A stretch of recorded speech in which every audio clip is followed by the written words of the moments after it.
I'm Ken Arney, and I serve as the Regional Forester for the Southern Region of the USDA Forest Service. Our region is 13 states, but also includes the Commonwealth of Puerto Rico. The mission of the Forest Service is to sustain the health, diversity, and productivity of the nation's forest and grasslands to meet the needs of present and future generations.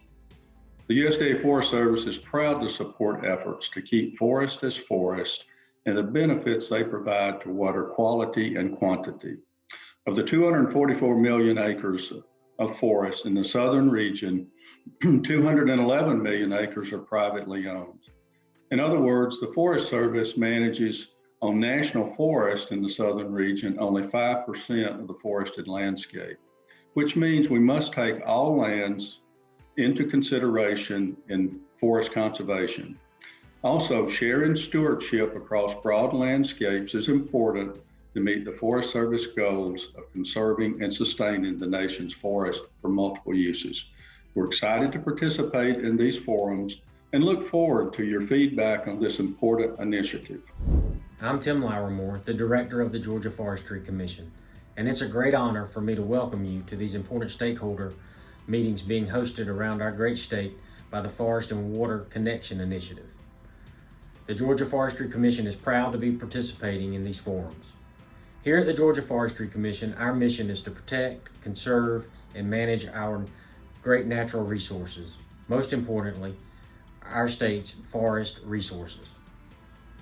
Our local experts work on a daily basis with forest landowners all around our state to ensure that forestry best management practices are being implemented and followed to protect our critical water infrastructure resources in our state. We're excited to participate in these forums, and we commend all of the partners who are holding these forums and who are working hard to create new market opportunities for forest landowners. We look forward to the deliverables on the back end of these meetings. On behalf of the Georgia Forestry Commission employees, thank you for participating in this important process. I'm convinced that forest landowners, working forest watersheds, and the drinking water of our great state will be better for your participation in this process. Thank you and have a great day. Hi, I am Rick Dunn, Director of the Georgia Environmental Protection Division. Thank you for participating in this series of water forums. Water is one of our most precious natural resources. Over the past few decades, several private citizens, businesses, environmental groups, and governmental agencies have worked to ensure that we will have the high-quality water resources needed for current and future generations. As with most initiatives that impact a wide spectrum of Georgia's citizens and geographies, the input of all stakeholders generally produces the best results. For that reason, I appreciate your participation. Thank you. Hi, everyone. My name is Terrence Rudolph, State Conservationist in Georgia. I'm excited to join you in this discussion about the future of conservation and how you can play a role in it. While USDA Natural Resource Conservation Service was born out of the Dust Bowl days, focusing mainly on soil erosion, our services has evolved over the years in helping people help the land or meet their natural resource challenges. Our forest resources, which are often overlooked by average citizens, play a key role in our ecosystem. You know the many benefits that we provide. I want you all to know that we understand the importance of healthy forests, the clean and abundant water supplies all over Georgia.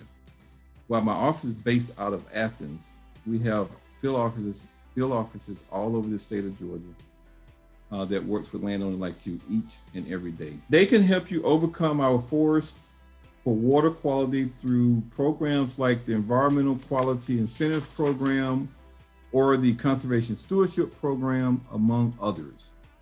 Whether you are new to conservation or just want to learn more, you can visit farmers.gov for more information about our services and how to connect with our team. There you can also read firsthand testimonies from other landowners, how USDA helped them. We look forward to you participating in the upcoming forum, but if we can be of further assistance, please don't hesitate to reach out to us. Hello, I'm Kitty Weissman, the coordinator of the Southeastern Partnership for Forests and Water. I'd like to extend a warm welcome to all of you participating in this Forests and Water Ecosystem Services statewide forum. The Southeastern Partnership for Forests and Water facilitates collaboration between the forestry sector, drinking water utilities, and watershed stewards across the Southeast, including Georgia. We recognize the critical connection that healthy managed forests play in providing many ecosystem services, including drinking water. And we also recognize the hard work drinking water utilities do to safeguard our drinking water supplies. Thank you for your work and your contribution to a safe, strong, and healthy Georgia.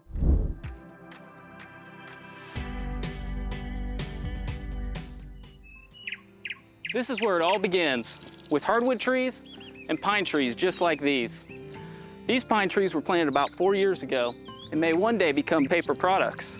Since Georgia Pacific doesn't own any of our own forest land, we ensure a responsible and sustainable supply by requiring all of our suppliers to adhere to sustainability practices.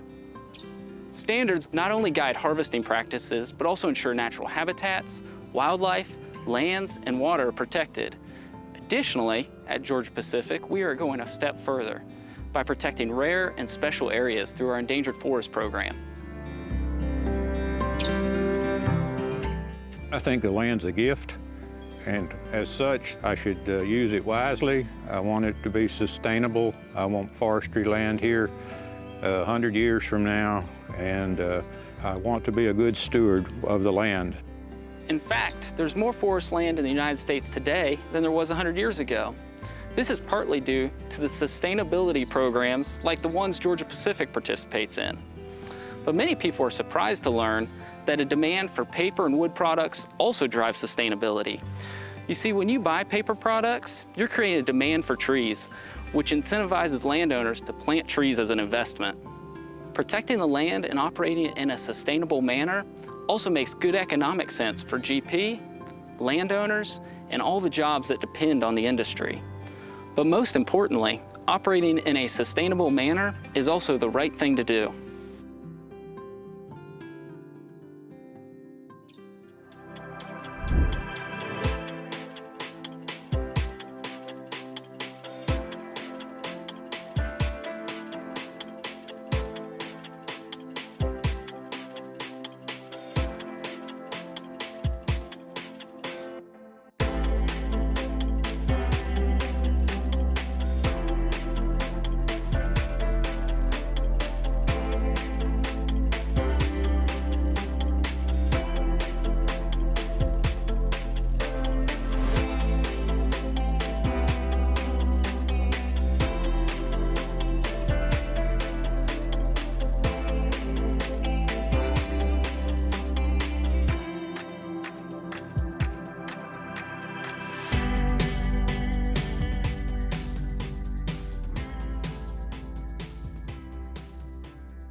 Good morning. I'm Andres Villegas, the President and CEO of the Georgia Forestry Foundation. I want to welcome all of you to the Forest and Water Connection Initiative, and thank you, first of all, for being a part of this discussion this morning, and hopefully future discussions as well, as we look at ways of ensuring that our forests and water are healthy for future generations.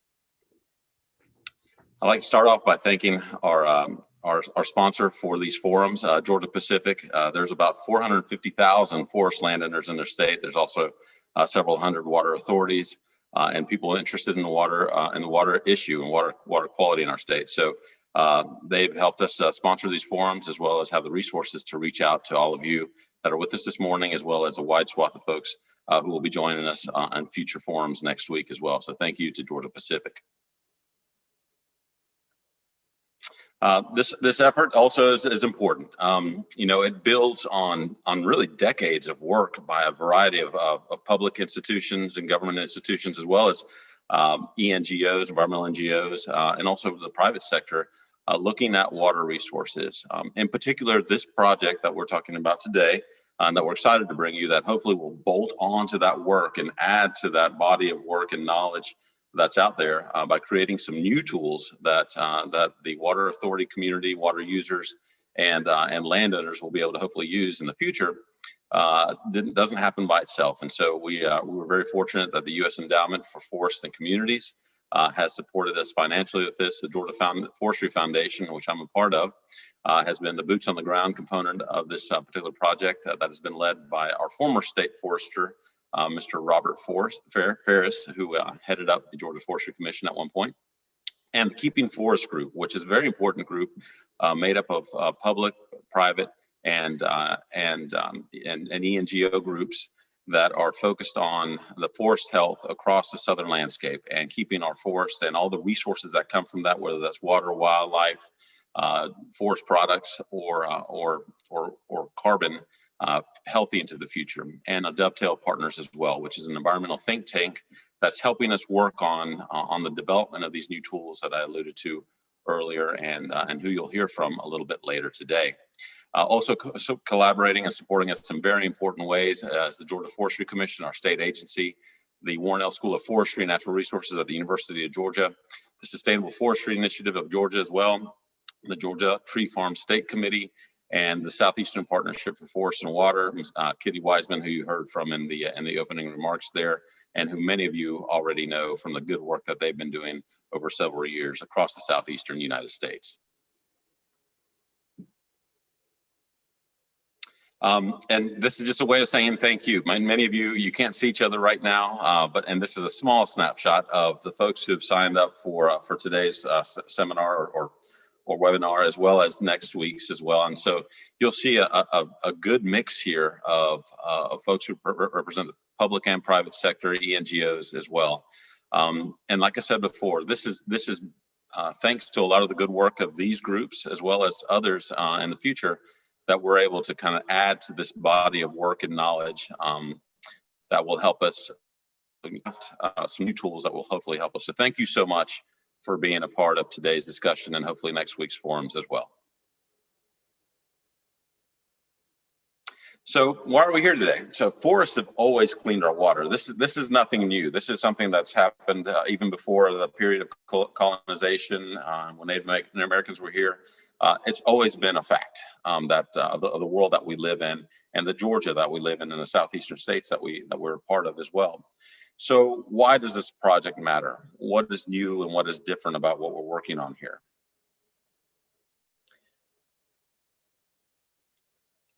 Sorry for a little bit of delay here. The reason that this matters is that for us, from 1997 to 2060, the Southeast is projected to lose 11 to 23 million acres of forest.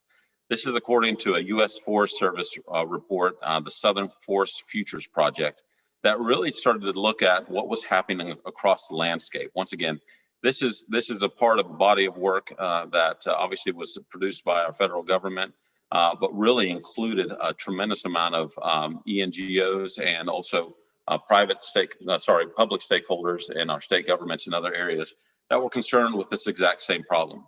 To put this into context, what is 23 million acres of forest? Well, Georgia as a state has 24 million acres of forest.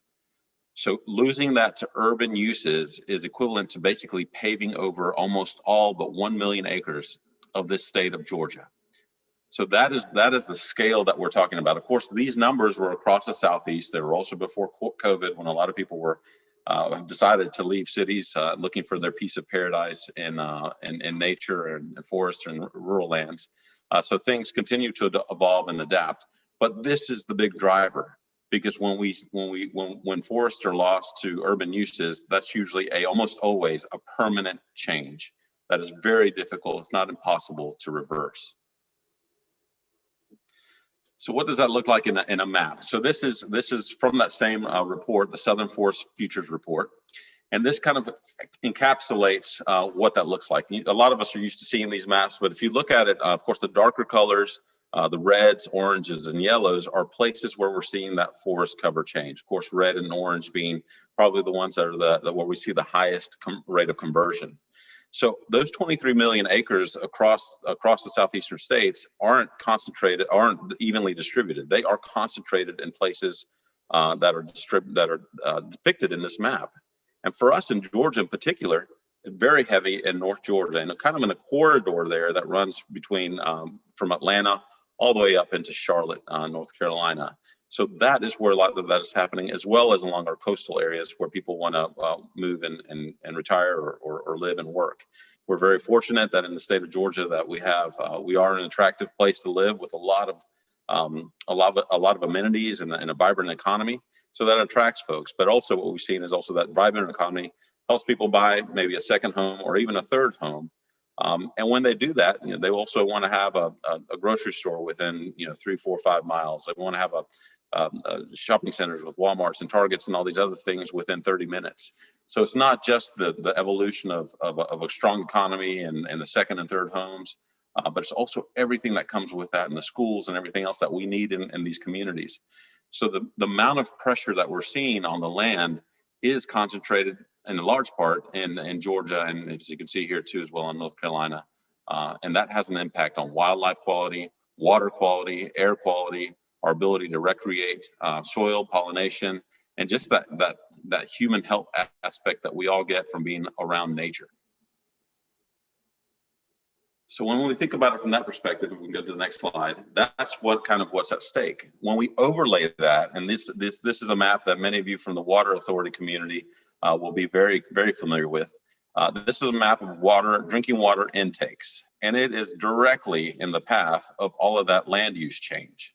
So what happens when we carve up, large acreage of forest, as we've been doing for the past 20 years, 30 years in North Georgia and across the Southeast, but primarily in North Georgia where we've had a big concentration of urbanization. Well, the ability of those forests to be able to provide and filter and control stormwater runoff and provide clean water that's going into our streams, lakes, and then into intakes and rivers as well is diminished. And so that's important because in this map that represents 404 surface drinking water intakes, that's providing water to almost 6 million people and 146 communities. That loss of forest cover diminishes water quality, and we're starting to have to deal with that in various parts of the state today.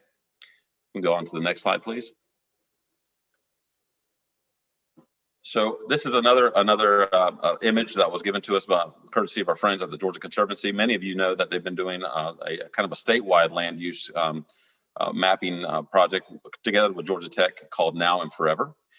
And this is just another way of depicting the same thing. Obviously, the red and the darker colors depict areas by watershed where we're seeing a lot of conversion and the threat to conversion moving forward too as well. This is primarily from 1992 to 2016, but it kind of shows the same, that you can correlate it. A lot of the data when we look forward is very similar to this. Adding to this too as well is, of course, that we've got, you can see the 4 or 5 watersheds that we've identified as areas that are of a particular opportunity for us too as well, to look at new ways to implement additional tools to help conserve the forest cover in those regions as well. Obviously, once again, getting back to the point that when we lose forest cover in these areas, we lose a lot of the ecosystem benefits, or the carbon, water, wildlife, and other benefits that our forests are providing to us. If we can move on to the next slide, please. So 65% of Georgia's watersheds flow through privately owned working forest. A huge part of that. That's almost 68,000 miles of streams in the state of Georgia. We are the #1 forestry state in the United States. A lot of you who know me have heard me say that many, many times. And in the water context, we are extremely benefited by the fact that these forests exist, and they're helping provide and filter a lot of the water that we eventually use in our homes and in our businesses. Next slide. So that's providing, as I mentioned before, almost 6 million people, or 57% of our total state population, depends on forested watersheds for the water they're consuming. Essentially, these two things are inseparable when we think about water quality and we think about the role that forests play. The other side of this, and we'll see this in our next slide too as well, if we can move on, is also that there's a cost here. And what we've seen across the southeastern United States and in other parts of the United States in the north and out west, is that source water protection, and in particular when it's covered with forests and conserving forests, is the most economic way to conserve and to protect drinking water quality. And so there was a study by the World Resources Institute that looked at 7 cities and looked at source water protection. And when those 7 cities were able to put in those those types of practices, it saved them somewhere between $500 million to $6 billion in savings. So for those of you thinking about operational cost in your businesses, this is in your operations. That's a big deal. Obviously, that can cover the cost of a lot of salaries, a lot of trucks and other equipment that we need to be able to operate. But most importantly, that's a cost that we don't have to spend on technology, that we don't have to pass on to the water users and to the consumers. So it's a tremendous offset. When we put that in terms of reforestation, that would cover the cost of reforesting or reforestation for 113 million acres with the genetically improved seedlings. So if you look at it from the water authority side of the equation, it's tremendous saving. If you look at it in the impact on the land, it could be a huge opportunity also for reforestation. We can move on to the next slide. So, direct investments in forests as natural infrastructure makes a lot of sense. They keep our forests as forests. They help us maintain a high quality source water. And they also, very importantly, reduce water treatment costs. Next slide. So what is the role for a payment for ecosystem services market look like? And so this is important. Why are we doing this work? Well, we know that today, when water authorities or local communities or water alliances or however they're structured, typically when they look at source water protection, they have to go to a third party. So there's been a lot of tremendous work that's been done by folks like the Trust for Public Land, the Conservation Fund, the conservancies that are out there, to go out and either purchase land or to put conservation easements on land. Both of those are great tools, and they're very, very effective. The downside of that is that they're expensive. And so it takes a lot of money to do that. More importantly, sometimes it takes a lot of time to do that. And one of the concerns that we have, especially when we looked at through the lens of the landowner community, is that it really, when you're looking at people who are either being asked to sell their rights or to sell their property, that really limits the number of participants that you have in a marketplace. Think about it as if it were your home and someone came to your home and said, I want to buy your house. Well, not everybody's ready to do that when the buyer's ready to buy, right? And so that is the concern that we have here, is that we were somewhat limited in the opportunity to really expand the number of landowners, and by doing that, the number of acres that can be conserved. And from the other perspective, the efficiency of that dollar may not be maximized. So our question here, and the question that we're putting in front of you and asking you to think about as we go through this process of having the water forums, is what are other ways, other tools that can be implemented that can either reduce the cost per acre to the water providers, water authorities, water alliances, whoever they are on that water side of the equation, and what are the opportunities to also increase the number of acres, the number of participants on the landowner side of that. So in many ways, that is a win-win. Bringing conserving much needed resources for our water community, and also bringing the landowner community directly into this process of ensuring that our future water resources can provide high quality water quality and water quantity into the future. So that is what we're talking about, the creation of new tools that can increase the impact of this work. What does that look like for us? Well, we've been working on, we have hired Dovetail Partners, who you'll hear from in a few minutes, to identify preferred conservation mechanisms. They've looked all over the world, looked in Europe, looked in South America, looked in Asia, looked in North America, and they've looked at systems that have both worked and not worked. And we're looking at those to really understand why that's the case, why they've been successful, why have they not been successful. And then we want to bring those into the Southeastern context, in particular into the Georgia context, which is why we've asked you to give us your feedback. In these water forums next week, they will present different opportunities, but we really need to hear from you, from the potential buyer, from the potential seller. What are the things that drive you to participate in this type of market?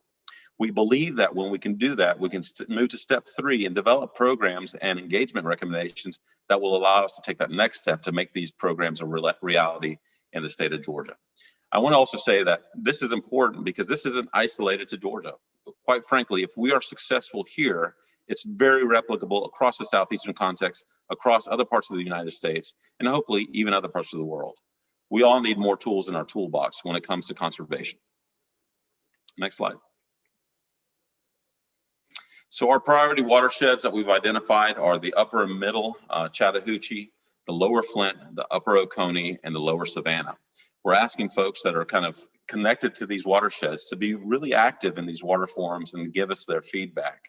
It's very important that I make this extremely clear. No two watersheds are alike. They all have their own dynamic. They all have their own economic realities. They all have their own governance realities. They all have their own ecosystem, ecological, and hydrological realities that require us to really right-size things to each particular watershed. And so from that perspective, we understand, and that's also why it's so critical to have input, because what works in one watershed may not work in another one. Next slide, please. So what are ecosystem services worth? As I mentioned before, this is one of the biggest questions that we get from landowners and water authorities when this conversation comes up, whether we're talking about carbon, whether we're talking about wildlife, or we're talking about water. And so this work is not isolated. The Keeping Forest initiative, as I mentioned before, a public-private and ENGO initiative that's out there to help us advance and protect and conserve our forest resources across the southeastern United States, has been able to gather funding that the U.S. Forest Service and NC State is doing to look at creating models that can be right-sized for specific watersheds, to give us parameters within that we can work within to understand what is water worth in a particular watershed and within a particular community. So this is ongoing parallel work that we hope will also help feed into the work that we're doing of creating additional avenues, additional tools that can be used to engage in this type of work. Next slide, please. So with that, we'll turn it over to Ashley McFarland. Ashley's with us, coming to us from Minnesota this morning, where it's nice and chilly, but she is with Dovetail Partners, a think tank that we have engaged to help us work through some of this. As I mentioned, Dovetail Partners is widely respected in the environmental world, and they do work across the United States as well as a little bit outside of the U.S. too, as well, to help folks like us think about the future of our forest resources, water resources, and natural resources, and ways that we can engage them to make sure that they're here for future generations. Ashley? Thank you very much, Andreas. And I want to thank everyone that's involved with the Forest and Water Connection Initiative this morning and throughout this entire project. It really does take everyone coming to the table to strategize on solutions to ensure that we do have sound opportunities for forest landowners and also our water users in the state of Georgia and beyond. So thank you for your time this morning. As Andres said, I'm Ashley McFarland. I'm with Dovetail Partners, and we are excited today to present not only on what ecosystem service markets are and what they can provide, but also get some feedback from all of you, because we are in the process of generating recommendations to Georgia on how these markets and opportunities can carry out. And we just want to make sure that we have input from folks that are on the ground to make sure that those are informed recommendations. So with that, I want everyone to know that this is going to be a very interactive presentation, a good way to start the morning. And so right now, if you have a smartphone with you or some other tablet or device, or even if you want to pop open an internet browser, we're going to use a platform called Slido. So you can either type in your web browser sli.do, or if your smartphone or device can scan that QR code, you can do that as well. And I'm going to give everyone just a little bit of time to get into Slido. You can even just do a quick Google SLIDO. It will likely bring you right to that page, or with your phone, take a picture of that QR code. It's going to ask for an event code if you go through the internet and through an internet browser. And so then just type in L337. And I'm just going to pause. It's a little hard in this webinar environment when you're not seeing everyone to know how long to wait for folks to hop on, but hopefully we've got someone on our team moderating the chat. So hopefully everyone's getting on. And what we're going to do now is launch in and just do a couple kind of test questions. So the first thing I'm asking, and I know that we collected a lot of this information with registration, but I thought this would be just a nice way to test the utility, is go ahead and just tell us, what is your affiliation? So what kind of organization, business, or maybe you're a landowner, who do you represent? And this is kind of fun to watch because you can actually see the live polling. I'll scroll down here with the results. Excellent. Well, it looks like we have a nice diversity of folks, a lot of nonprofits. Great, so we're in good company there. All right, so I'm going to click through. Feel free to keep voting. I would just want to make sure that we get to some of the more hard-pressing questions this morning. Next one, I'm just going to ask, and if you are either using an internet browser or your smartphone or another device, it should automatically show you the very next question. So hopefully that's populating for you. So the next question we had is just to get a baseline of, are you aware of existing efforts that are connecting the protection of forests with water quality? I'm guessing we're going to get a lot of yeses just because there are so many amazing engaged organizations working in forest and water right now in the Southeast. But with a group this large, we are certainly going to get some folks that maybe some of this is new to them. Perfect. All right. So starting to hopefully feel a little bit more comfortable with the Slido platform. Like I said before, if you have any questions or have run into some technical glitches, feel free to drop questions in the chat pod and we'll make sure that those get addressed. I should also note that none of these responses are tied to you as a person, so everything is anonymous that's coming through. We will be collecting all of this data and storing it and using it to inform our recommendations, as I said, but please feel free to skip questions if you're not comfortable asking, but certainly know that all of these answers are held in anonymity and we don't tie anything back to the people that are voting. So I just wanted to do just a quick overview. I know you just saw this slide with Andres, but I just wanted to reiterate how important this feedback loop is for this project. Andres did say that I'm calling in from Minnesota this morning, although Dovetail does work throughout the country and even beyond. But it's really important. We were hoping in this project to be able to be down in Georgia with you and have these conversations around a table. And of course, that's not our reality right now. So we're really excited to use this platform to get as much feedback so that those recommendations we provide to you in a few months are sound and informed. So we're kind of in that number 2 spot right now there, just wanting to get this feedback from you all. And we do appreciate everything you were able to offer to us today. So first of all, I feel it's really important to just kind of set the stage for what we're talking about. Ecosystem services. I'm sure many of you have actually heard that term before, and maybe it's not quite as clear to some than others what that actually means.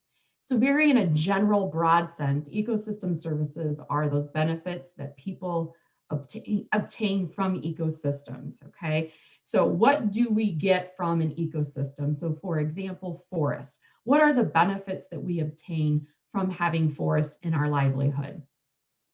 So jumping back over to Slido, you're going to see a text box now pop up. And what you can do is enter words in here that you feel are ecosystem services that we derive from our forests. Now, this is kind of a fun little exercise because what will happen is as words are populated, we're going to build this word cloud. And the more often a word or term is used, the larger it's going to get. So it's going to be more emphasized. So I'm going to give a few seconds here just for people to begin populating. We've got nearly 100 people on today, so hopefully we'll be getting a lot of good ideas here. Love that clean water and clean air are 2 of our largest items on here. Certainly things we'll be talking about today.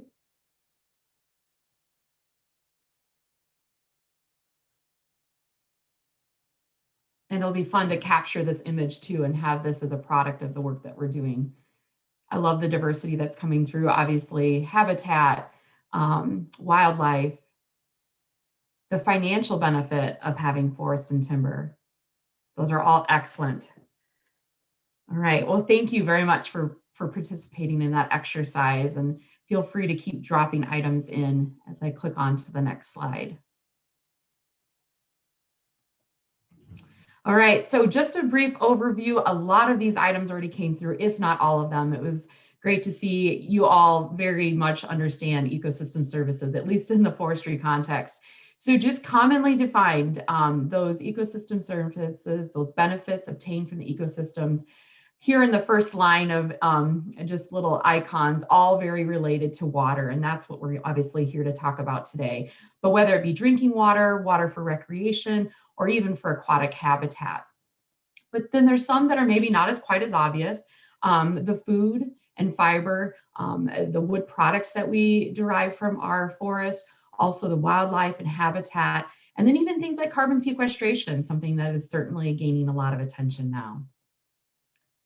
So diving a little bit more into ecosystem services and specifically thinking about markets, I want everyone to kind of start thinking about the parameters that kind of go into developing programs like this. And so the two that I think are really important to talk about, and I know that all of you likely are finding yourself in one of these categories, is in these market opportunities, you have sellers and you have buyers. And so the sellers oftentimes are the landowners that are providing those services by managing their forest or wetlands or grasslands. Okay, and their motivations are very diverse. So sometimes people just want to maintain those things for quality of life. Maybe they see them as an asset potential. Maybe they're even just trying to mitigate risk or avoid regulation. And so sellers have a wide range of motivations that are reasons why they're wanting to protect those services. And then on the other side of that, you have your buyers. And so you've got entities like utilities and water treatment facilities, all that have a vested interest in protecting those services. And their motivations can be oftentimes very different. Maybe they just want to have a sustainable supply of water, for example. Also, maybe looking at trying to lower water treatment cost would be another motivation for a buyer to be involved in these markets. Lots more that I'm not including here, but just trying to provide a context and something tangible to think about and how this is, how this kind of comes together. So moving beyond the ecosystem services and service markets, when we're talking about developing these programs, oftentimes they are called payments for ecosystem services. And so, or PES, so you may hear me using that acronym.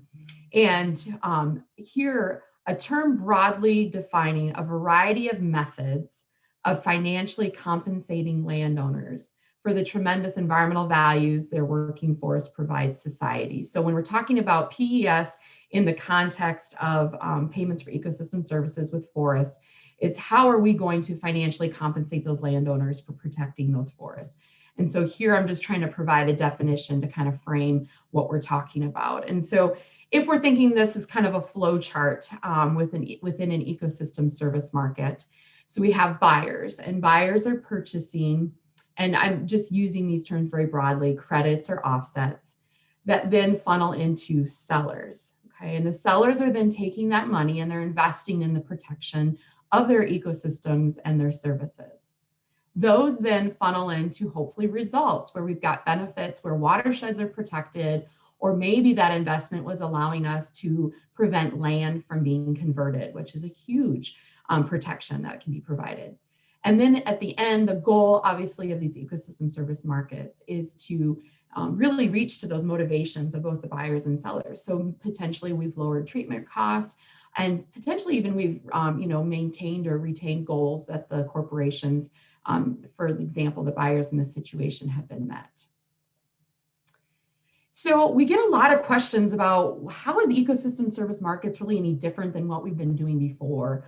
Or why do we have to take this new approach to conservation? And there is definitely kind of a growing body of knowledge around finance conservation, or how are we financing conservation? And today I'm kind of putting these in two buckets. So we have our traditional conservation programs that many of you know, and even some folks in our intro video there talked about some of these, whether it be the Conservation Reserve Program or the CSP Stewardship Program, or using in the Environmental Quality Incentives Program through NRCS. So a lot of you are probably in these traditional conservation programs already, where you've done set aside or used cost share to do improvements on your land. Kind of the point that I want to drive home here is that those traditional conservation programs really do focus on practices. And so a lot of those agencies have prioritized land that they want to see practices put on. And that's really kind of what that former model was.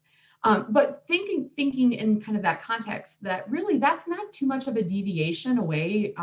If you think about how those could be ecosystem service markets, look at the example of riparian buffers. So we've put money into cost share to put in buffers around our streams, and that's providing an ecosystem service of clean water. Okay, so that's kind of just a very basic thought about ecosystem service markets in the context of traditional programs.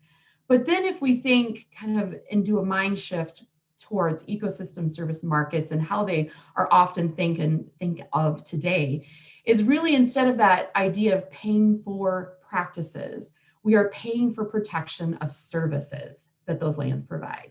And it really allows us to monetize what that service is. And so once again, is it a cost avoidance? Is it a land conversion avoidance?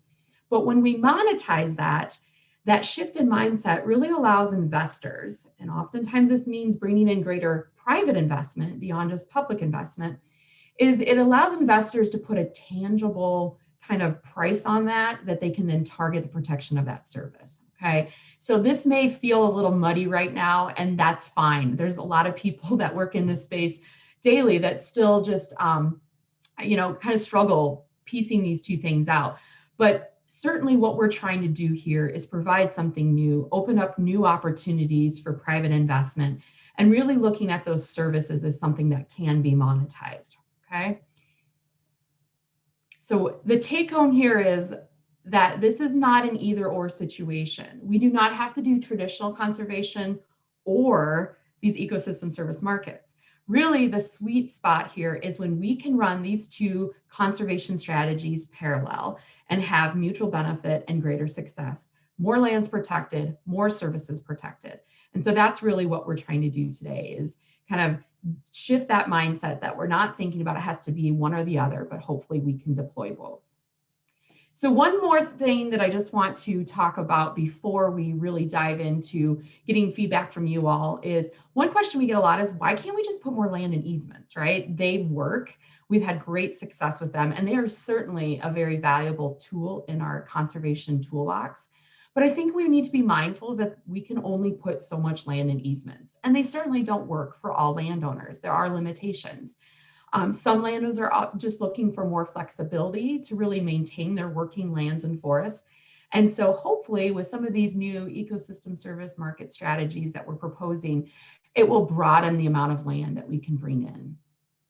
So now we're going to dive into some feedback. And I am just going to, I've been seeing some chatter on Q&A, and some of these we're going to take care of towards the end, just so that we make sure that we get our content to you all. And we've actually allowed quite a bit of buffer time to do some Q&A. So I think most of what we've gotten come through so far, we will take care of at the end. But I really appreciate everyone that's using Slido, even using the Q&A feature on there. So thank you.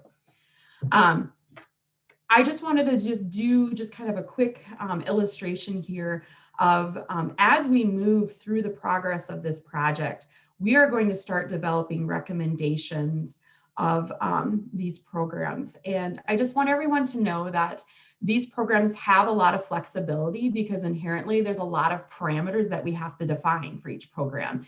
And each time that we're going into a different watershed or addressing a different resource concern, we really need to make sure that the program is structured appropriately for the service that we're trying to protect. And so this illustration here just shows all of these components. And so we've already talked a little bit about buyers and sellers, but I also wanted to touch just on administrators. These are the people that really have kind of the overview management of a ecosystem service market, or that PES program. And so it's really important that there is trust in that person, in that organization. Could be an NGO, could be some state or federal agency, maybe a land trust. And so just something I want everyone to be thinking about as we kind of walk through some of these parameters. Also within, when we start developing agreements between buyers and sellers and working with those administrators, there's a lot of parameters within the contractor agreement that need to be defined. So what are those landowners going to be required to do to protect the services? How long do they have to protect them to kind of get the credit? And then also, what are going the payment mechanisms and schedules going to be? So with my remaining time this morning, we're going to almost entirely be in Slido. So everyone jump back over there, whether it be on your phone or in your browser. And just to start throwing some ideas out there, the first question I have is, who would you be most comfortable administering an PES program or agreement? You can put yourself in the role of a landowner, or maybe you're with a water authority or a land trust, someone that might be working with landowners. Put your hat on, whatever hat you want to wear today. If you were involved in a program like this, who would you want administering that program? Okay, so the options that have popped up, I'm going to let people vote a little bit before I show the results on the screen, just so that we're not swaying anybody's opinions on this. But we've got the federal government, state or local agencies, nonprofits, water provider, or private business. So hopefully everybody's in there voting now. And I'm going to generate this to start showing some results.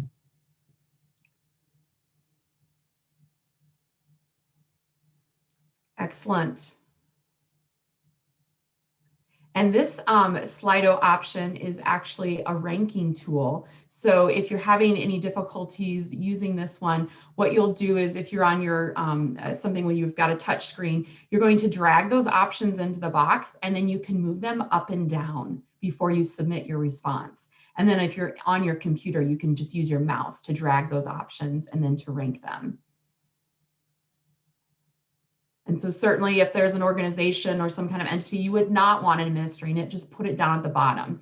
It's not that you're necessarily voting for it, but you're ranking them. We wanted to see how these options were weighted with everyone here today. Excellent. So we'll let these keep streaming in, but state or local government agency, it looks like it's coming through, or a nonprofit. Those are kind of going back and forth in terms of your level of comfort with who would administer that. So that's excellent. That is really good information. I think that you will see examples throughout the South and throughout the US where that oftentimes is the case, a nonprofit or a state or local government agency. So excellent. Thank you for that feedback. Okay, I'm going to click on to the next one. Once again, wear whatever hat you want today, whoever you're representing. What do you see as the biggest challenge to PES programs, those payment for ecosystem service programs?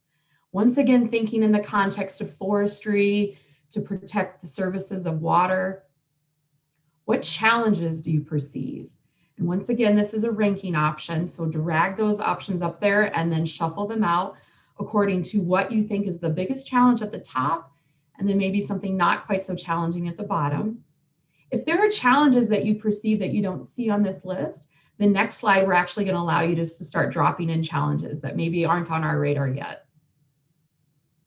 So I'm going to go ahead and click through so we can start seeing those results. Convincing people that there is a return on investment. I hear you on that. And that is something that we are doing a lot of. And actually, hopefully, doing this groundwork through this process will start building some trust and also just understanding around how these programs can work.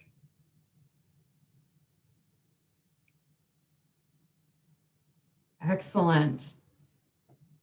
Thank you. Okay, so we're going to click on, so think about those challenges you did not see. And this Slido interaction, all you do is just type in your ideas and go ahead and hit send.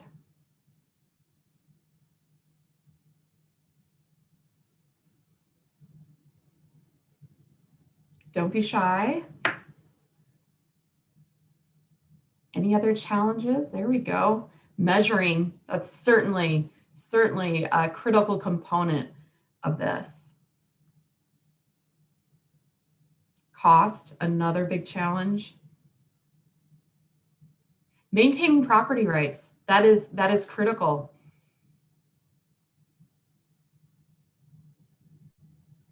Excellent. And I know these are streaming in now faster than you can probably read them, but these will all be collected through this effort. And these are excellent. Thank you so much. Bureaucracy, oh yes. Okay, thank you. Just for the sake of time, these are excellent ones coming through. Certainly challenges we've seen, but maybe some we need to be thinking about even more deeply. So let's keep going through. All right. So now, again, thinking specifically about how we would develop these programs. What contract length or agreement length, I should say, would you prefer? Now, this one is a multiple choice, click all that apply. So whether or not you are someone that would be on the buyer or seller end of this agreement, what kind of length of an agreement or contract would you be comfortable with? And so are we thinking something that you want to be able to renew annually, or is there a set duration of time?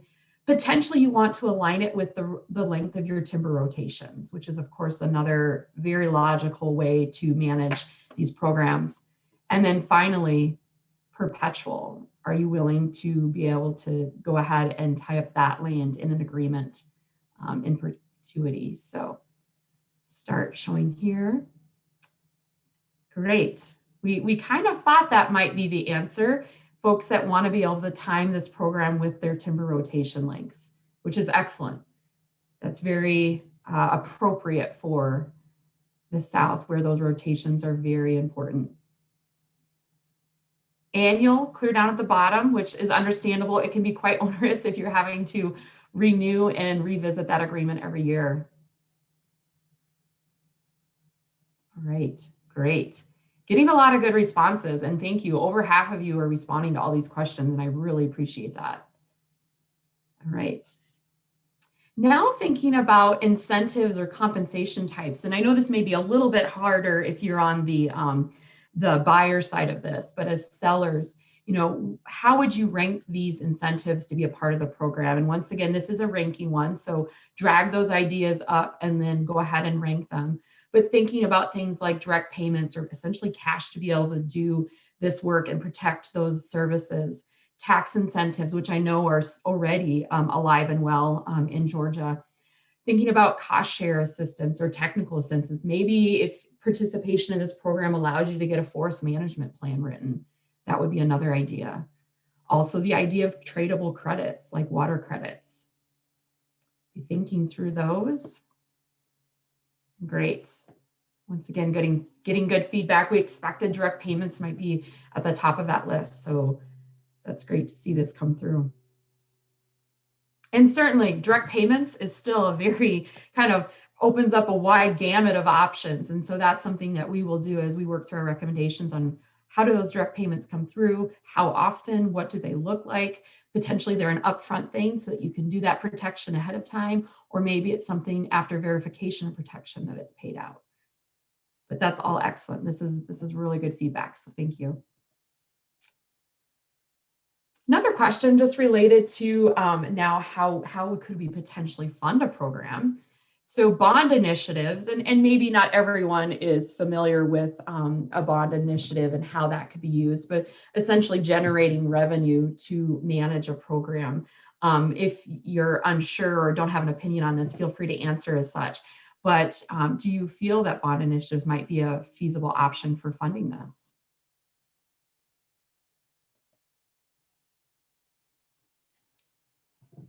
Right.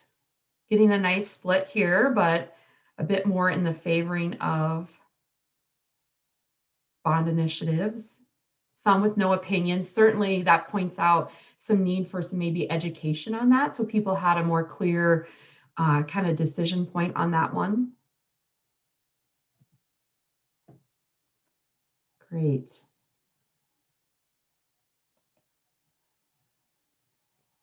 Okay, so here we're getting at what are the things that just turn you off with this idea of payments for ecosystem services. Okay, so the next 4 slides I have is the first 2 are directed towards private landowners, and not necessarily just if you are a forest landowner, maybe you represent some of our larger forest landowner holdings, or maybe you even work you know, within an agency that has some land management duties.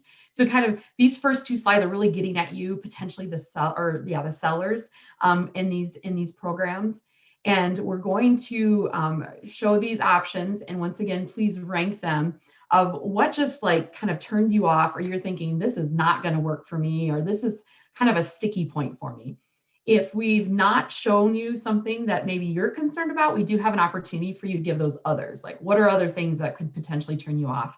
And then the following 2 slides after that will really focus then on the water users or authorities and kind of what parts really maybe might be sticking points for them. Okay, so I'm going to go ahead and publish this. And so once again, this is ranked. And so folks are putting all of these and then ranking them. We've got 6 to rank there. Overcomplicated agreements are coming across as the first one, and that's certainly an annoying thing, right? Like, nobody wants to have to deal with a contract that just doesn't make sense or work for them.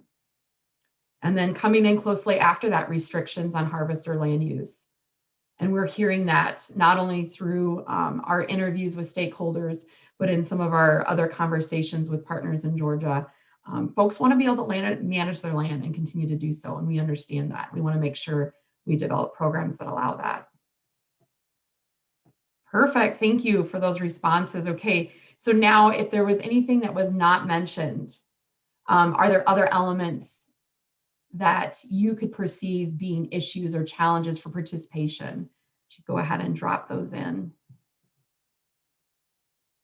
That's an excellent one, racial bias. And there's certainly a history there of conservation programs not being equal or providing equity across entire demographics. So that's an excellent point. Thank you for bringing that up. It's got to be worth it. Amen to that. Oh, excellent point about looking at larger landowners versus and companies versus smaller private landowners.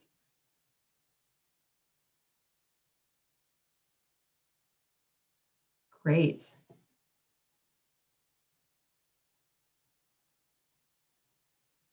Excellent. Thank you for dropping these in. Okay, so I am going to shift to the next slide and just be thinking now the water users or authorities or people that could potentially be the buyers. So thinking even folks that have a vested interest in clean water, bottlers, other folks that are in that supply chain. Okay, I'm going to click over to that now. So water authorities, and I have water authority there, but please know anybody using water or using as a water user that may be a part of one of these agreements, feel free to answer here. Okay, so go ahead and rank those.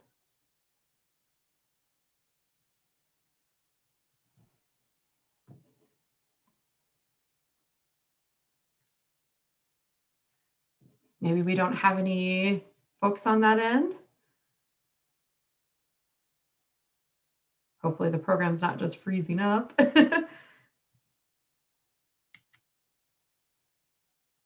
No responses there? Okay.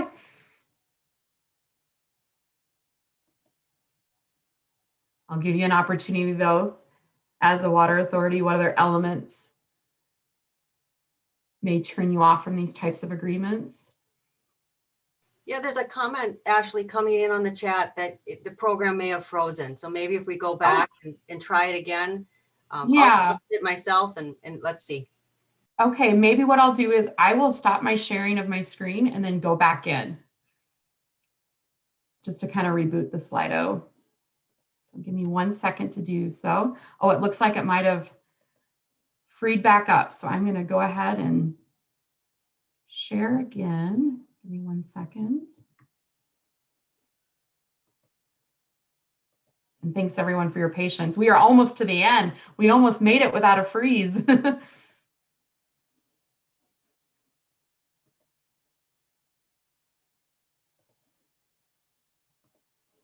All right, so yes, perfect.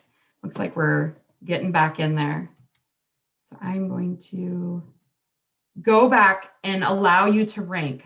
Hopefully this isn't what froze it up. Let's see if this will work. If not, we'll just go into the where folks can drop ideas.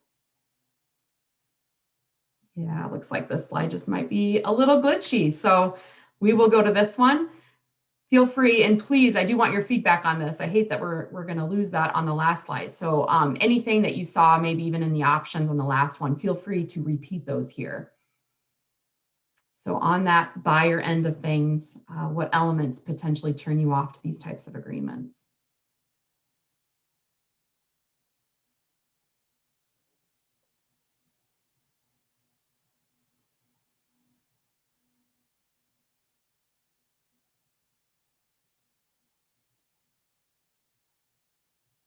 All right. So with that, I'm going to go ahead and end that one. And I am just going to do a little bit of a teaser for what we're going to be doing next week. And because we are already coming to the top of the hour, and I want to allow plenty of time for Q&A to come through.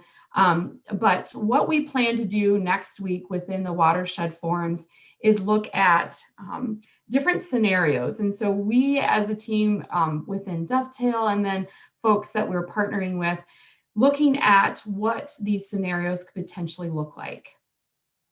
Okay, and so this is just an example, and certainly not a concluded final recommendation by any means, but just using the Middle Chattahoochee as an example is what can we, what kind of scenario can we present to the stakeholders in this watershed, and then how can we get feedback from them all? And so what we will be doing is just providing an example of what a PES program may look like in this watershed.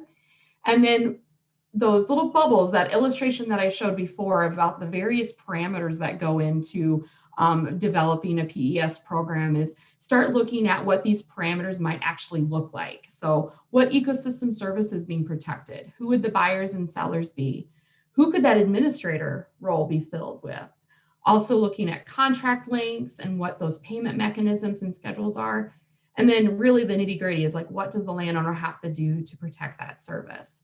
And so we will be displaying these scenarios to the group, and then we will be continuing to use Slido. Hopefully the interactions today didn't turn you off. I do think it's a really good way to get feedback, especially when we're in such a big webinar setting like this.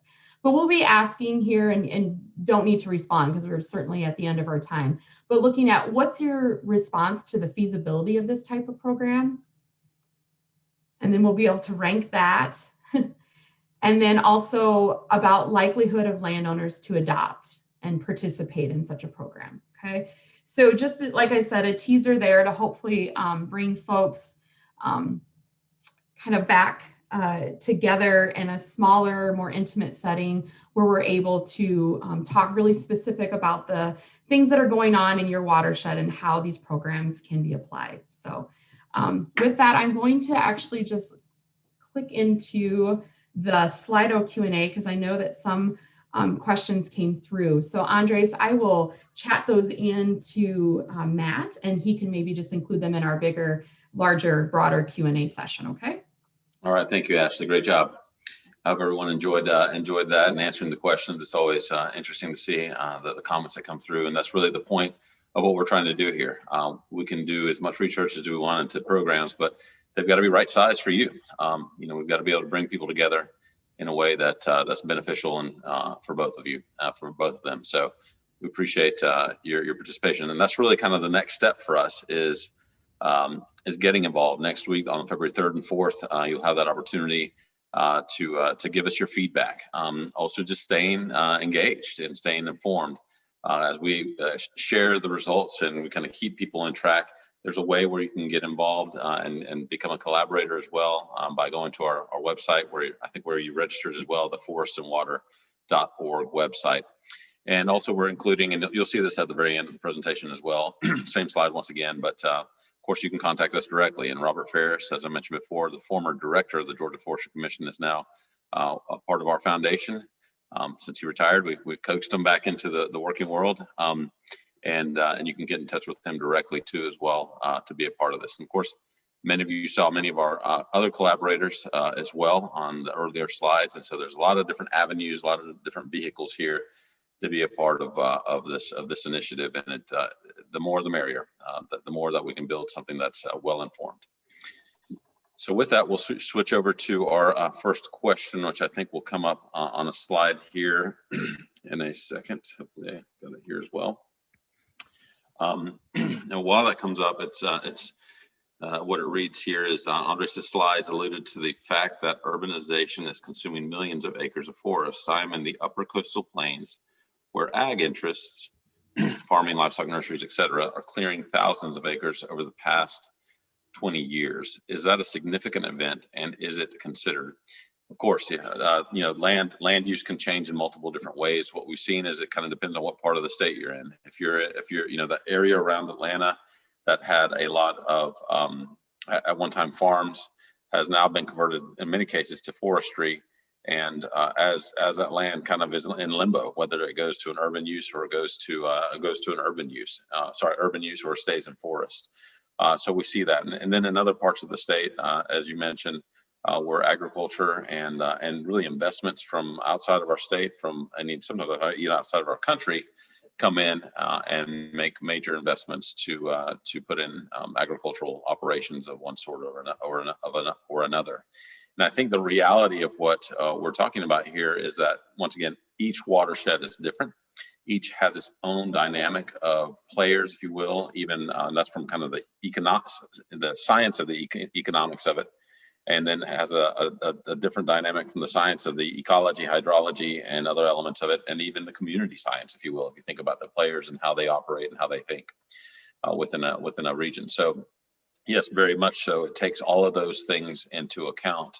And what we see in those types of environments is oftentimes, and I think USDA has had programs like this over the years too as well, is a bit of a drive to especially with SMZs and areas that are sensitive for water quality, and SMZs, for those who don't know, are streamside management zones.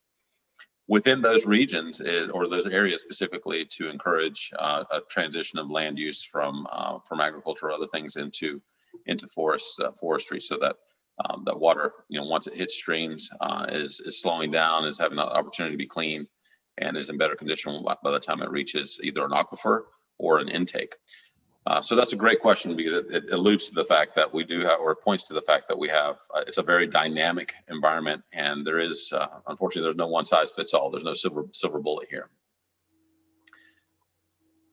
I think we're ready for our next question as well. Matt, if you can get that one up for us too. And then those of you can see here, Robert Ferris has joined us from our program manager for this particular project.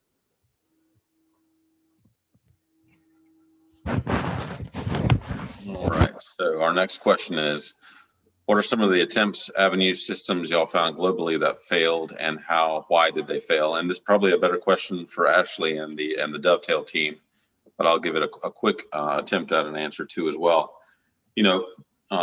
Oftentimes there can be multiple reasons. I think here, closer to home, what we found is that it's once again, it's highly local. The difference between water and carbon probably is described there too as well. A carbon credit is, and the way that the world looks at carbon is really a global view. It goes into the air, you can't control where it is geographically. Water is the opposite, and water is something that it comes down, and it is controlled geographically. It is very specifically to a spot and to a stream and to a reservoir, or whatever you may have. And so within that framework, some of the tripping points, I think, that we've seen in these, as we've studied these programs around the country, and also some of the success points, is really, it begins a lot with collaboration. All of these systems really depend on getting over the kind of institutional and kind of structural hurdles that are there. Oftentimes, many water authorities have limits on their financial abilities, limits even on their governance, where they can only operate within a certain mile radius of their intakes or things of that nature. So it requires a lot of collaboration within a watershed that can cover multiple different parties to come together, sometimes create a second set of, or a third party, if you will, an alliance or whatever it may be, even a funding mechanism that's kind of supersedes their own governance, to be able to put these programs into place. We actually did a podcast not recently through the Keeping Forest Group with a water authority out of the Beaver Creek Water Alliance, a water authority out of Northwest Arkansas, which is considered a very highly successful story here. And one of the things that really helped them be successful is the fact that they, out of that water authority, they really only have 4 customers. So that negotiation of what are we going to do, how do we pay for it, all those other things kind of came down to a discussion between four groups, and the number of people that they had to convince was small, if you will. And the folks that were actually paying into this was small as well, even though, of course, that later went on to other consumers of that water downstream, so to speak. So in the same vein, those are the same things that when you can't figure that out, when you have a lot of diverse partners that may have different goals in mind, they all want the same source water protection, but one may want it because they want to sell water credits. One may want it because they need the water quality and they're trying to defray future costs. All of those things come into play. And then lastly, I'd say, and what we've seen in some other parts of the world too, as well as this, the function of who owns the land is very critical. And so, the government owning the land and the government having the resources financially to manage the land is a challenge that we even have here in the United States. And so, one of the wealthiest country on the planet. So those things can be our considerations too, as well, that the financial dynamics, not only to have funds that can have the payments, but also that on the other side of that the landowner community has the wherewithal to be able to do what they're agreeing to do financially is also a very important part of this too, as well. So I think there's a lot of elements, and it really comes down to that highly localized nature of how watersheds operate, and how landowners operate within those watersheds too, as well. We're ready for our next question when it's ready to come up. That was a good question, by the way. We could probably spend days talking about it, quite frankly. All right. Our next question is, how do the carbon sequestration initiatives coordinate with Clean and Sustainable Water Initiative? It's a great question. These are both ecosystem services, right? And so when we think about wildlife habitat, we think about carbon, we think about water, they are all ecosystem services. I think that in ways in which they coordinate, is really that function of working with that same kind of seller community, if you will. So the seller in this case is the landowner, the person who owns the asset, the person who manages the asset, the person who has the ability to say yes or no to an agreement. Likewise with the buyer, yes or no, but is the landowner. That's the area where there's a tremendous amount of coordination, if you will, or overlap. And I think that what we see when we look at ecosystem services is that really, because the buyers are different, a water authority has no reason to buy carbon credits in most cases. I would surmise. That might change in the future. But what you see is that maybe the legal agreements and the legal structures and the things that landowner is agreeing to do may mirror one another in the carbon context as well as the water context. And so I think that from that perspective, what we are building here and these potential new uses and these new tools are really important, because they may lay the groundwork and that comfort level, and most importantly, that trust level within the landowner community to take that next step to move into carbon or move into sensitive wildlife or whatever it may be. That is that part of that suite of ecosystem services that is so critical to the future of our communities and our state and our region and in the U.S. and of course other parts of the world too as well. It's what gets me excited about this particular project. If we do this right, it has applications into other spaces that society and businesses and individuals and private landowners and governments all have an interest in seeing be successful. Just really quickly, wanted to make an announcement. We've got a lot of questions coming in, and some of those we will need to get to following the webinar. So if you don't mind shooting, if you submitted your question anonymously, sending me an email at matt@gfagrow.org, and I'll work on getting those answered by our subject matter experts here. But we'll continue on here, Andres, and I'll pull up our next question. All right, thank you, Matt.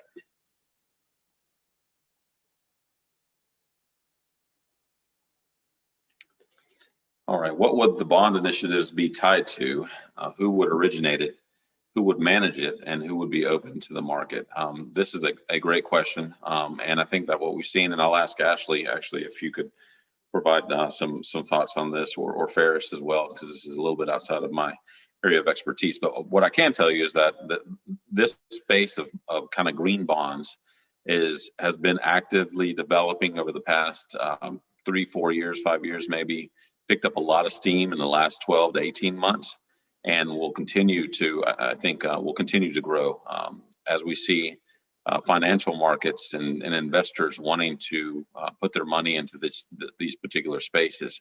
In particular, if this helps them in a local region. So if you think of a major corporation that might be making beverages or might be making paper products within a watershed, they can with their, and then selling their products onto a major global corporation. Think of a Procter and Gamble or something of that nature, where there's pressure from their customers to also make sure that they're doing everything they can to conserve natural resources and be environmentally responsible. Then from that perspective, you can see that flow of cash coming backwards, if you will, into the geography of those operations. And so I think the space is very, very fertile and open for a lot of potential investment coming into these types of systems through bonds. It's also just a way of defraying and kind of opening the playing field for other kinds of investors that may be out there. So Ashley, we'll kick it over to you, so you probably have more experience with some of this work. Yeah, and I don't have a lot more to add. Really, that question was put in there just to try to get a feel for the appetite for that kind of funding mechanism. These are exactly the kind of things that we need to get feedback on. So as we develop recommendations around programs, we'll better identify what those funding mechanisms could be. Because certainly that's a huge challenge in this, is how do we pay for it? And we're going to need to look to kind of some diverse mixed funding models to make those happen. So we don't have all the answers, but we're hoping the feedback that we get from you all in this process will allow us to develop recommendations that are informed by that. Ferris, anything to add? Just that the answers to those various questions could very well vary by watershed. That's right. Thank you. All right, Matt, we're ready for our next question.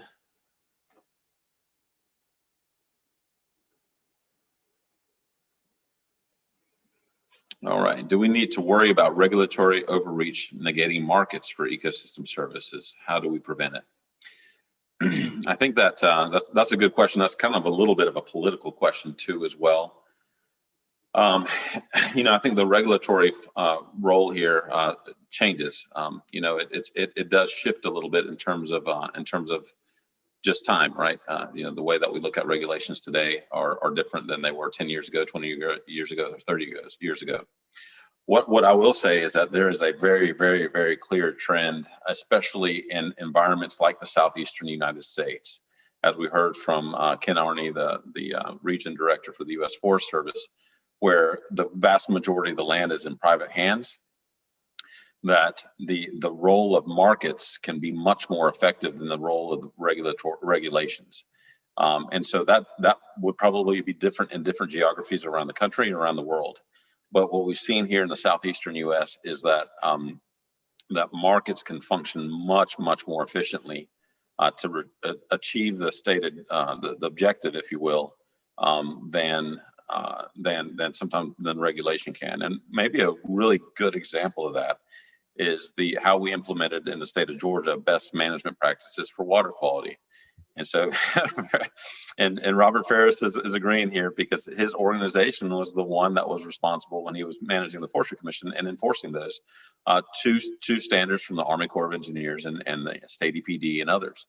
But when you think about it from that perspective, it's called voluntary, but it's not really voluntary, because there's not a major mill in the state of Georgia that buys timber that will accept a stick of timber from a supplier who is not trained and who's not abiding by, and who cannot prove that they are abiding by the state's best management practices for water. So that is a private market driven system that adheres to standards that were written by the state government, by a regulatory agency, by a state government, and that align to federal rules. and that have been very, very effective, where we see 92, 94%, 95% compliance by the marketplace, and we see very active self-policing, driven by landowners, driven by loggers, driven by mills, driven by wood dealers, driven by the private market itself. And so that has no interest in seeing those rules being broken, flaunted, or ignored. And so this just one example of how that works. Robert, anything you'd like to add to that? Yeah, I'll just add that some folks may not be aware that as BMPs are implemented state by state, and they vary from regulatory to quote voluntary. And I don't remember the exact numbers, but there's some pretty good data looking at the measuring the effectiveness of those programs and the cost. And the voluntary system that you just described here in Georgia, much more cost effective. And that really relates back to what we're trying to do with this initiative, is to avoid regulatory aspects. And I feel quite certain that when you look at the bang for the buck, the acres you can get conserved, and the return on water quality is going to be much, much better with the market-based system versus regulatory.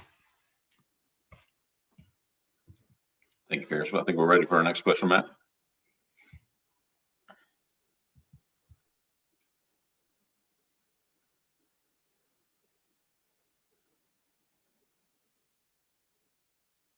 What's an example of an Atlanta-based corporation with CSR commitments? Well, I would say that there's probably a lot of them, not just one. I mean, I think we've seen a variety of different companies, major announcements coming out on a regular basis. I know we've had conversations with a variety of those different companies, and I hate to name them because, quite frankly, we'll probably miss some of them. But Delta here recently had a major announcement being net zero on carbon. We've also seen the similar messages from Cox Enterprises, another major company, Southern Company, Georgia Power, parent company for Georgia Power, also making some very aggressive major announcements. Part of that for some of our airlines, UPS and Delta in particular, tied to regulatory requirements that they have, getting flying into Europe and other places. When it comes to water, obviously some of that has been mandated as well, and City of Atlanta's had to deal with those issues as well. I think what we try and see is that there is more momentum, and there probably at least over the last 3 or 4 or 5 years, maybe 8 years, from the private markets and from the private sector on environmental kind of requirements and kind of voluntary work in the space to really put their money where their mouth is. That we've seen more efforts coming forward, and a lot of that driven by the impact of investors, quite frankly. You've got the activist investors, or just the investors in these companies, the ownership in these companies, really want to make sure that those companies are environmentally responsible. The second component of it is coming from consumers, and consumers are making more and more informed decisions about the products that they consume. And quite frankly, when we think about it from the Forestry Foundation's perspective, it's a breath of fresh air.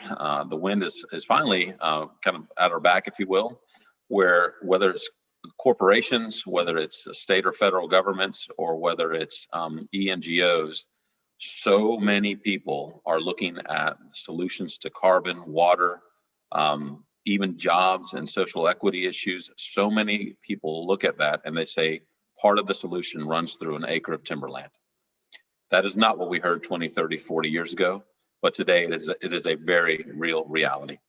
And I think all you have to do is read the Wall Street Journal or any major publication, and you see that happening over and over again. Just recently, IKEA was in, I think, the AJC or another publication here for buying 11,000 acres of timberland in the state of Georgia. They've been buying timberland in the state of Alabama for several years now.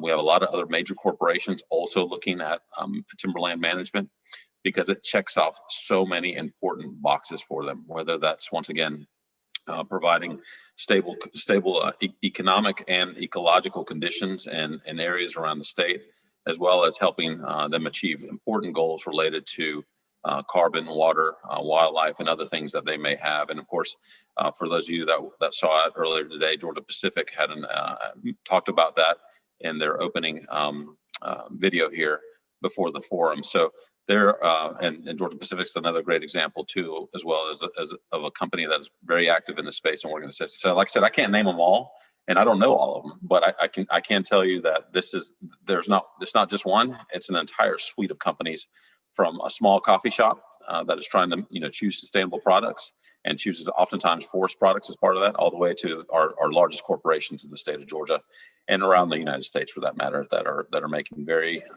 sharp decisions in the space, trying to learn the space better, hiring for this type of work and committing to it for their future, not just for the next 2 years or 3-4 years, really for the next few decades. Matt, I think we're ready for the next question. Thank you. That was a good question. Think complying with BMPs, perhaps reaching 90% score, should allow for clean water to be discharged. Isn't that the goal? That is the goal, and we, of course, we want to get as high as we can. The goal is always to have 100% compliance in any area. But and obviously BMPs are an important part of that. For water quality. The challenge that we face there, maybe with that question, is that BMPs simply aren't enough. BMPs don't stop land from being paved over and turned into a neighborhood or a shopping center or whatever it may be. And that's a very now point in time type thing. But really, what we're thinking about is what's happening 50 years from now, when our population is not 10 or 11 million people, but it's 15 or 20 million people. When maybe of that 15 or 20 million people, 2 or 3 million of them have second or third homes in all of those places that we saw in those earlier maps. That is our biggest concern, that the pace of where we've been for the past 30, 40 years is not sustainable for us to maintain the water quality that we need as a community and as a state moving forward into the future decades. And so that is really our challenge here. We will always continue to improve our BMPs, adhere to our BMPs, ensure that there's good policing and compliance and enforcement when that's the right thing to do. But a BMP doesn't stop land from being converted into another use, and that really is ultimately the biggest challenge that we have as a state and the southern region. So our next question here, and we are coming up on 10:30, so this might be the last one, but are you exploring a broader ecosystem service market that also includes all land users and uses?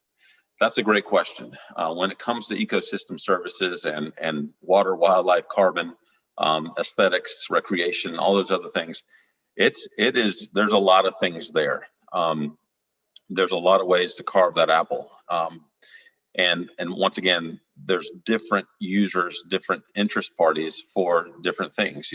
Someone who's interested in wildlife and different types of wildlife, non-game and game, are going to look at that very differently than at an agreement with a landowner than someone who's interested in carbon halfway around the world.